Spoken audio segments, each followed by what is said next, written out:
पाकिस्तान की अहम शख्सियात के ईरान आमद मतवक्के। अमरीका ईरान माहिदे के फार्मूले को हतमी शक्ल देने का ऐलान चंद घंटों में किया जा सकता है। अरब मीडिया का दावा, कहा कि हज के बाद मुज़ाकरात का नया दौर इस्लामाबाद में होगा।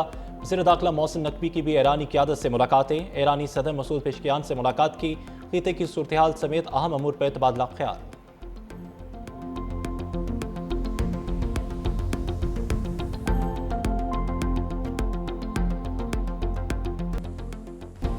पाकिस्तान की अहम शख्सियात के ईरान आमद मुतवक्के। अमरीका ईरान माहिदे के फार्मूले को हतमी शक्ल देने का ऐलान चंद घंटों में किया जा सकता है। अरब मीडिया का दावा, कहा हज के बाद मुज़ाकरात का नया दौर इस्लामाबाद में होगा।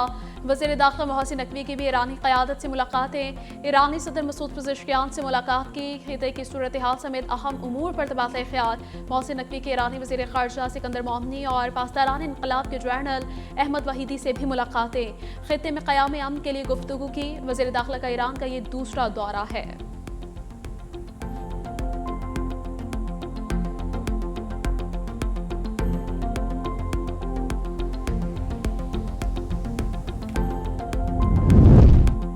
ईरान और अमरीका के दरमियान मुज़ाकरात पाकिस्तानी सालिसों के जरिए जारी हैं। तर्जमान ईरानी वज़ारत ख़ारजा इस्माइल बक़ाई का ब्राज़ीलियन अखबार को इंटरव्यू, कहा ईरान कोई मुतालबा नहीं कर रहा बल्कि अपने हुकूक की बात कर रहा है।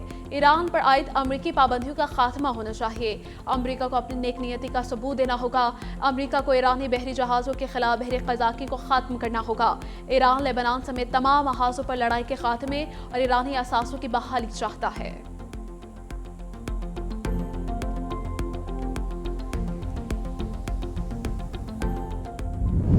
ईरान से डील ना हुई तो दोबारा हमला कर सकते हैं। अपना हुर्मुज़ को भी खोल देंगे, लेकिन मुझे कोई जल्दी नहीं।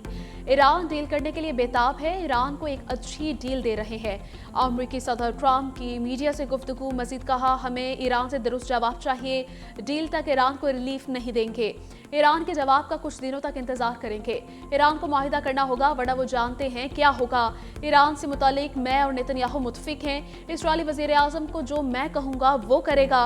हमने वियतनाम, अफगानिस्तान, इराक और दीगर मुल्कों में कई साल तक जंगें लड़ी। ईरान जंग को अभी 3 ही माह हुए हैं। ईरान जंग में हमने सिर्फ 13 जानें गंवाई, दीगर जंगों में हमने लाखों जानें गंवाई हैं। तेल की कीमतें बहुत ज्यादा गिरने वाली हैं। ट्रंप का मजीद कहना था कि चीन का दौरा कामयाब रहा। अहम उमूर पर तबादला ख्याल किया गया। मशरिक़ वस्ता में फौरी और जामे जंगबंदी वक्त की अहम ज़रूरत है। ईरान जंग को रोकना होगा, तूल देना दानिशमंदी नहीं। रूसी सदर व्लादिमीर पुतिन और चीनी सदर शी जिनपिंग के दरमियान अहम मुलाकात। रूस और चीन का फौजी ताउन मज़ीद मजबूत बनाने पर इत्तफाक। दो तरफा ताल्लुकात, मशरिक़ वस्ता की सूरत हाल, तवानाई ताउन पर तफसीली तबादला ख्याल। दोनों रहनुमाओं का स्ट्रेटेजिक ताउन मज़ीद मजबूत बनाने पर जोर। रूस और चीन के दरमियान जामे स्ट्रेटेजिक ताउन से मुतालिक मुश्तरका अलामिया और मुफाहमत की 20 यादाश्तों पर दस्तखत। दोनों ममालिक के दरमियान तवानाई के एक अहम मुआहदे पर भी इत्तफाक। चीनी सदर शी जिनपिंग का कहना है कि चीन और रूस के दरमियान सियासी एतमाद मुसलसल बढ़ रहा है। रूसी सदर ने कहा कि चीन को तवानाई की फराहमी जारी रखने के लिए तैयार हैं। चीन और रूस के दरमियान तिजारती लेन देन रूबेल और युआन करेंसी में हो रहा है। दोनों ममालिक बैनुल अक़वामी सतह पर इस्तेहकाम पैदा करने में अहम किरदार अदा कर रहे हैं।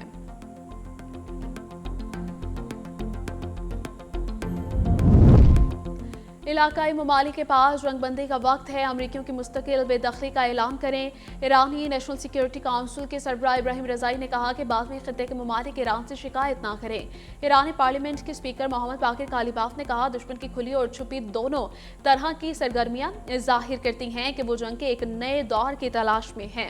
हम दुश्मन को ईरान के खिलाफ किसी भी नई जाहिरियत पर बचताने पर मजबूर कर सकते हैं। आवाम को इस बात का यकीन होना चाहिए कि हमारी फौजी अफवाज ने जंगबंदी के मौके का बेहतरीन फायदा उठाते हुए अपनी सलाहियतों को दोबारा बनाने और इन्हें मजीद मजबूत करने के लिए इस्तेमाल किया है। ईरानी वजीर खारजा अब्बास अराग़ची का ट्रंप की धमकियों का जवाब, जहां जरूरी हुआ लड़ेंगे और जहां जरूरी हुआ मुज़ाकरात करेंगे। रियासती मफादात के तहफ़्फ़ुज़ के लिए हर महाज पर तैयार है। कौमी मफादात का दिफा और मुज़ाकरात दोनों जारी रखेंगे।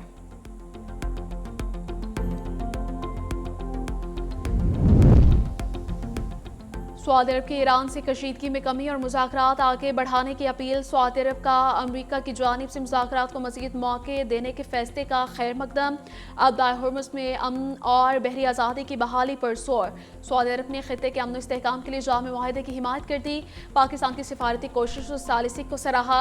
ईरान मुज़ाकराती अमल में मुस्बत पेशरफ्त करे। जामे मुआहदा खित्ते और दुनिया में पायदार अमन का ज़ामिन होगा। सऊदी अरब ने जंग के खात्मे और इख्तिलाफी उमूर के हल पर जोर दिया है।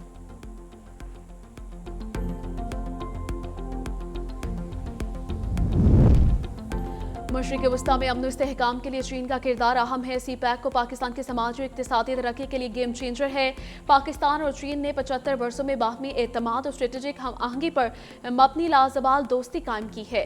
वज़ीर आज़म शहबाज शरीफ से चीनी वफ़द की मुलाकात। वफ़द की क़यादत NPC स्टैंडिंग कमेटी के नायब चेयरमैन ने की। वज़ीर आज़म ने पाक चीन तारीखी और स्ट्रेटेजिक शराकतदारी को सराहा।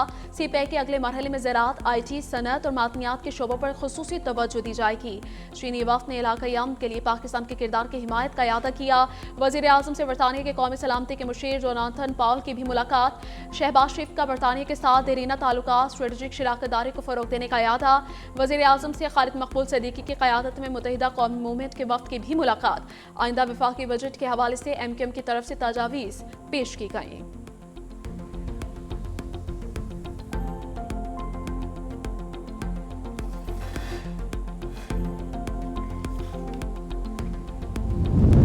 अमरीका ने बाहिर हिंद में ईरानी तेल बरदार ऑयल टैंकर को कब्जे में ले लिया। वॉल स्ट्रीट जर्नल के मुताबिक स्काई वेव नामी यह जहाज अमरीकी पाबंदियों की जद में था और मुबैना तौर पर ईरान के जजीरे खाक से लोड किया गया था। टैंकर 1 मिलियन से ज़ायद बैरल खाम तेल ले जा रहा था।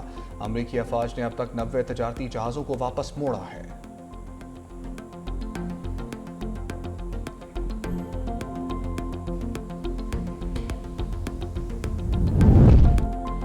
इस्माइल बरादरी के रूहानी पेशवा प्रिंस रहीम आगा खान के इस्लामाबाद आमद। सदर ममलकत आसिफ अली जरदारी और खातून अव्वल आसिफा भुट्टो ने मुअज़्ज़ज़ मेहमान का शानदार इस्तकबाल किया।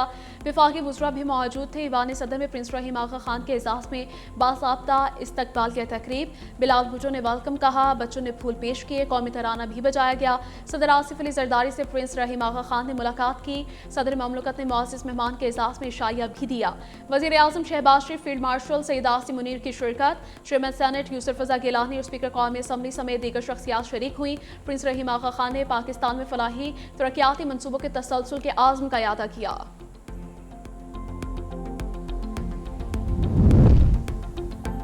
नए बजट पर IMF से मुज़ाकरात का आखिरी दौर। IMF ने आइंदा माली साल के बजट के लिए पाकिस्तान को सख्त माली अहदाफ और नए टैक्स इक़दामात की तजावीज़ दे दी। राय के मुताबिक IMF की इलेक्ट्रिक गाड़ियों पर 18% GST लगाने पर जोर। हुकूमत का 18 की बजाय 1% टैक्स लगाने की तजवीज़। पेट्रोलियम लेवी हदफ में 18% इजाफे की तजवीज़ है। लेवी 100 रुपये फ़ी लीटर तक ले जाने की सिफारिश। FBR के लिए 15,264 अरब रुपये टैक्स वसूलियों का हदफ मुकर्रर। IMF का सूबों से इजाफी 430 अरब रुपये रेवेन्यू और वफाक को तकरीबन 2 ट्रिलियन रुपए सरप्लस देने का मुतालबा। राय के मुताबिक दिफाई बजट 2,665 अरब रुपए, तरक्याती प्रोग्राम 986 अरब रुपए, जबकि सूद की अदायगियाँ 7.8 ट्रिलियन रुपए तक पहुंचने का इम्कान है। बेनज़ीर इनकम सपोर्ट प्रोग्राम की रकम 18। खैबर पख्तूनख्वा की हुक्मरान सियासी जमात और अस्करी गिरोह की ऑडियो लीक हो गई है। ऑडियो में मुबैना तौर पर जनूबी वज़ीरिस्तान और अफगानिस्तान में मौजूद अफराद की गुफ्तगू शामिल। मकामी रुकन असम्बली आसिफ महसूद का जिक्र भी मौजूद। ऑडियो में इखबार और भत्ता से मुतालिक हिदायत और बाद अज़ा मुदाखलत की बातें सुनाई दे रही हैं। ऑडियोज़ की आज़ादाना तस्दीक ताहाल नहीं हो सकी।